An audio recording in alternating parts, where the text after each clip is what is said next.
So you bought a Jeep and you're wondering, what are you gonna do to make it a little bit more capable? You know, maybe you're like me and you bought a Rubicon and you're convinced this is the baddest mofo to ever roll off a dealership floor. And in that statement, you'd be correct. It's the baddest motherfucker to ever roll off of a dealership floor, but it's by no means is this thing bone stock the most capable four-wheeler that you can have, and it's definitely not the most protected. So in this video, I'm going to talk to you guys about how to spend your first 10K, or at least how I did. And we'll go through it in steps. So step number one is going to be getting ready for going off-road. Now, going off-road is going to require a few things. You're going to want to armor up the bottom, and you're going to want to get ready for airing down and airing back up, and you're going to want to be able to recover yourself. So, and in that order. So first thing that I would recommend any new Jeep owner buying is to get yourself some skid plates. Definitely, I recommend getting a differential skid. We have the Ranchos here, and you can see it's definitely taken some damage.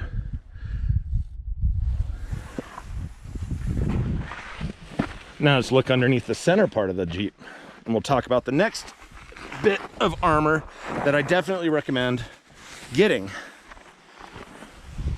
And that would be, get yourself an oil pan skid and a transfer case skid.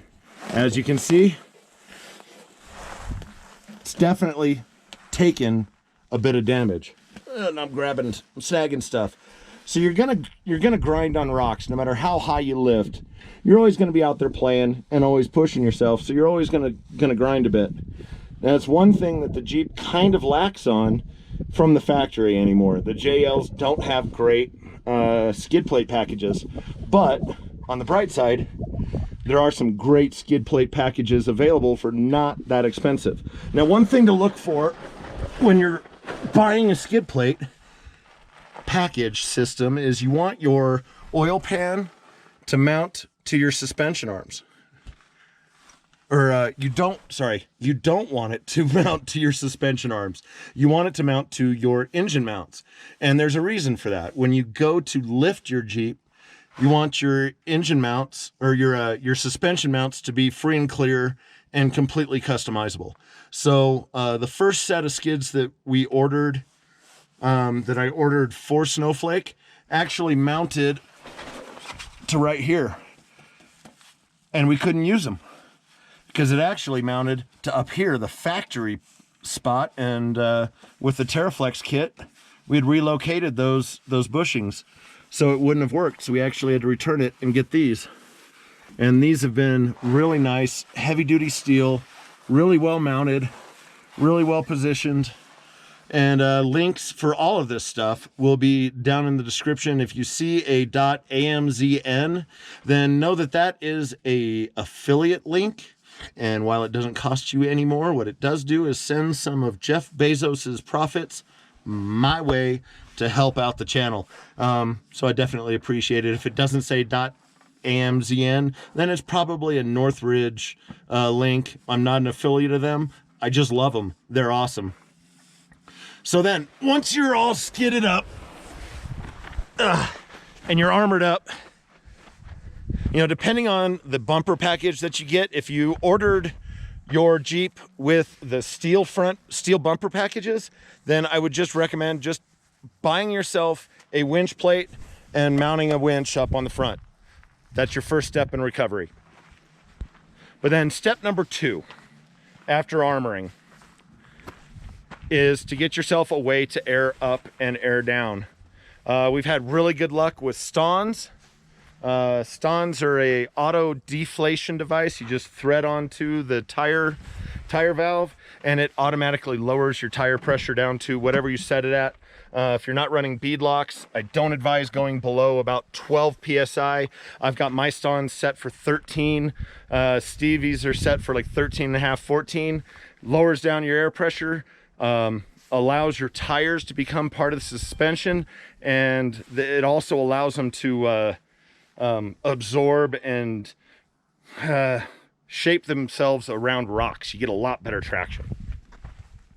Next thing you'll want to do after you've got a way to air down is you'll want a way to air back up. This is the Smittybilt 2781. They make two different styles. The 2781 is really the only one worth buying.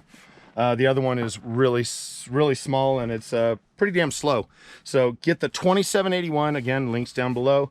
And it's an extremely reliable, unless you want to go onboard air, but then you're talking about a lot more money. So just save the money. Don't go cheap.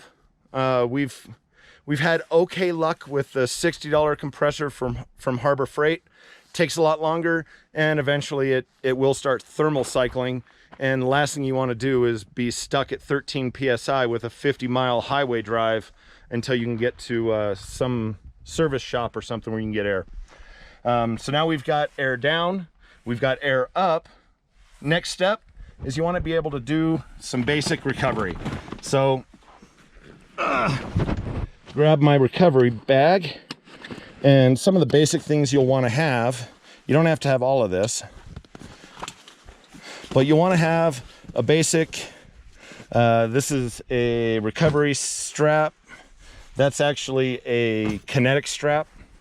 You'll want to have a tow strap, that's for sure. You'll want to have a tree saver. And you'll want to have your winch. And then you'll need to have some shackles. Let's see. So you'll want to have some winch gloves for crawling around. And you want to have some shackles, either soft shackles or hard shackles, depending on what you're going with. If you're going with a steel line, then you'll want to have hard shackles. Just make sure that they are trail rated for at least 3 times the pulling capacity of your winch. You always want your weakest part of your recovery to be your winch, so that your winch will fail, i.e. stop pulling before anything breaks. If you go with a synthetic line, you'll have to get a little line saver. It usually comes with the winch. If you buy a Warren, for some reason Warren doesn't give you a cable saver, but I do recommend Warren winches. They're just phenomenal. Pack all this stuff back up.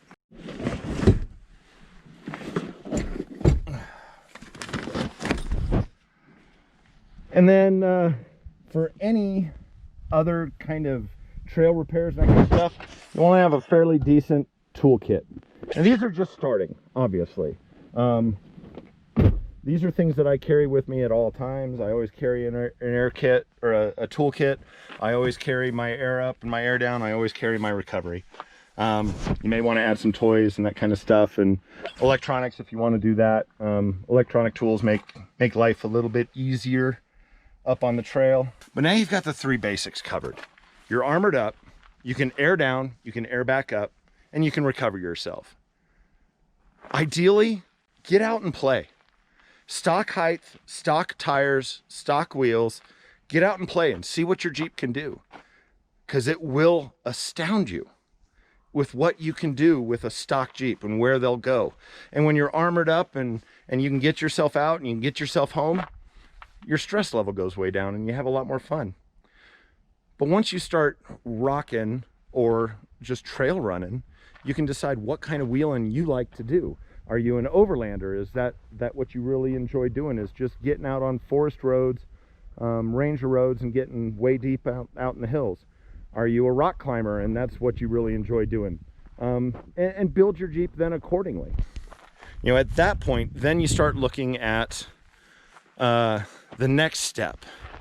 And the next step is, if you want to do rock crawling and you want to get out and really tackle some extreme terrain, you're going to have to lift your Jeep. And you're going to have to lift your Jeep to clear bigger tires. So then you start looking at your lifts. Anytime you look at a lift kit, you always want to try to get geometry correction. You want to make sure that it's riding as close to stock steering geometry as possible. And you know, basically there's a lot of really good companies, but don't cheap out. try to buy the best you can.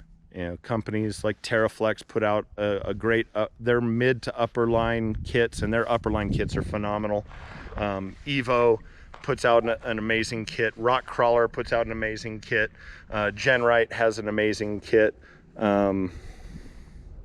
Metal Cloak has an amazing kit. There's a lot of really good companies out there, but do your research. And I'll put a link down to the kit that I put on Snowflake that I'm extremely happy with. And it allowed me to clear 37-inch tires, which is as big as I realistically want to go on Dana 44s front and rear, which is what comes stock on the Rubicons. So, you know, once you start getting into that, then all of a sudden we're getting real close to that $10,000 mark, which a lot of Jeepers will talk about their first 10K. Oh, one other thing for recovery, high lift jack. So I like to have the high lift jacks up front because they are quite heavy, and we end up adding a lot of weight to the back of the Jeep. So adding a high lift up front, definitely advisable. Aids in a lot of different recovery scenarios. But that'll get you guys through the first couple steps, and then we'll revisit this series in the future. Little mini Moab action. Stevie's gonna take this on. We got a little bit of snow.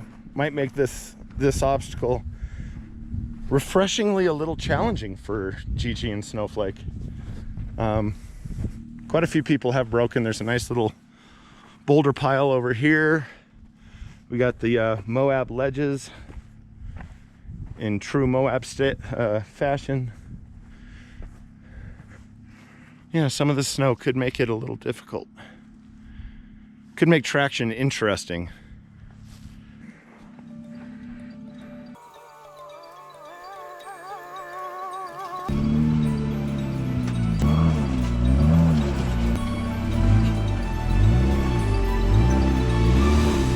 Oh yeah, she's just climbing right up. There you go. And that's why you need armor.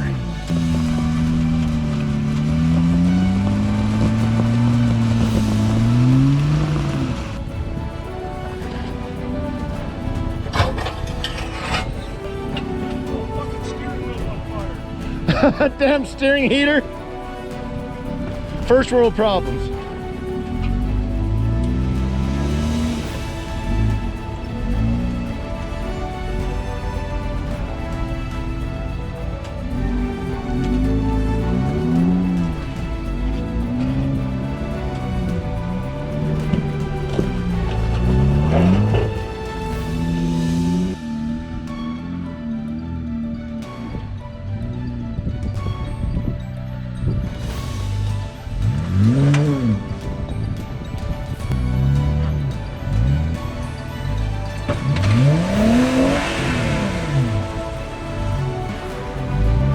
That's what high centered looks like. I think your turtle, I'm gonna have to winch up. You get to use your winch. This is why you carry recovery gear. Right? Really? Honey, what are you doing getting stuck? It's wet, dude. I told you it was gonna be difficult wet. Oh, Jesus. Nobody wants to see that. Nobody wants to see that.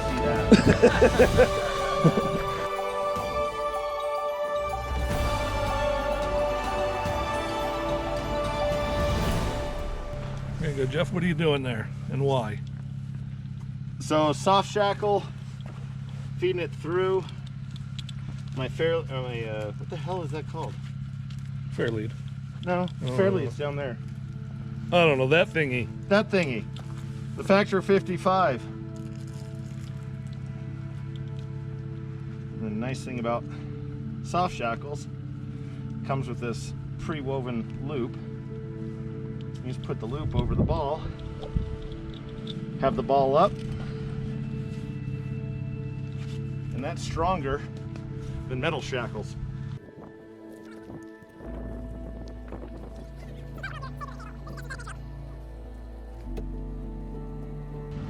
Click your winch back into the tight position. Yeah. Engage.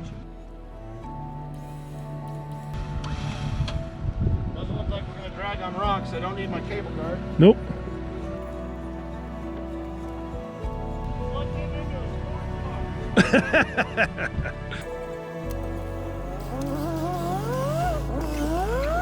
Passenger. Crank it, passenger. There you go. Come up there. Now winch in.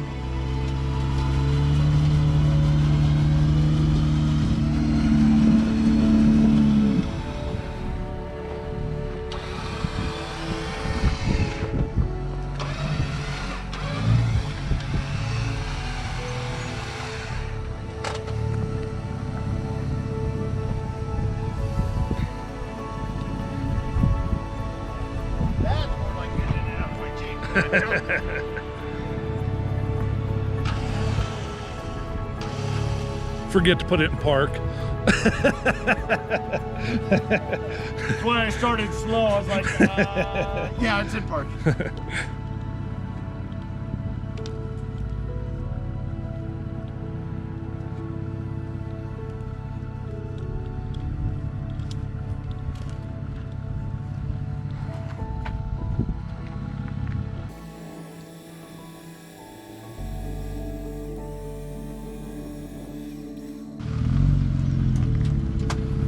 That's how you self-recover.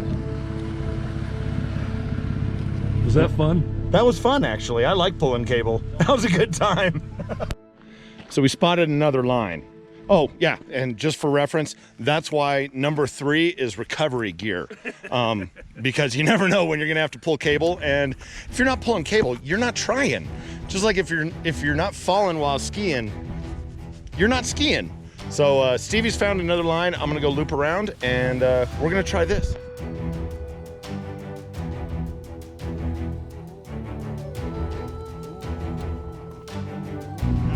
Yep. Keep cranking it. Keep coming. Oh. Keep coming, we'll back you down. All right, now crank it to passenger and go back down. Right there, crank it this way, crank driver, stop. You're gonna fall in that hole again. Come forward a little bit. There you go, come on. Come forward. Okay, stop, stop. Crank it the other way, go back just a little bit. 6-8 inches. It's always fun with lockers. I know. Good, good, crank it my way.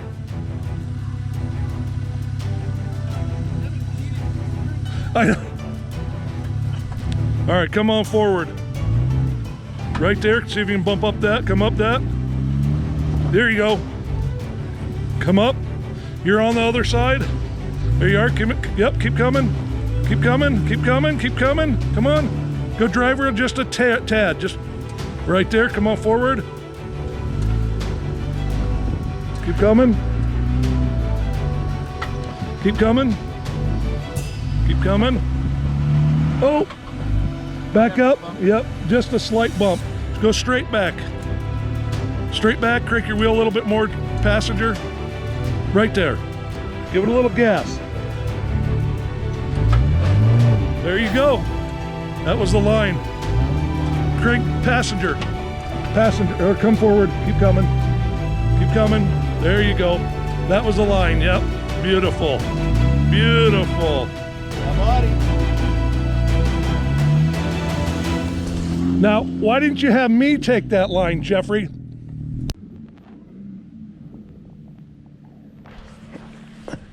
So armor up, save your Jeep, drive it home. All right, let's go see Stevie play.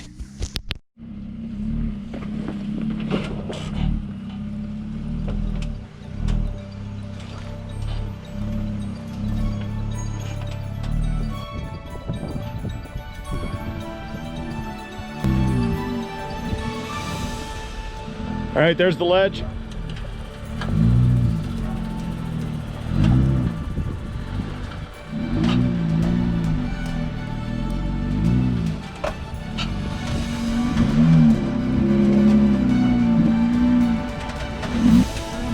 You're a couple inches from the rock. You're gonna wanna turn passenger. Oh, it's gonna be hard now. You're gonna be pushing the boulder. Come up. Passenger, good. Yep, hard passenger. Nope. Yeah, that line right there. Forward. You're a foot from the back. There you go.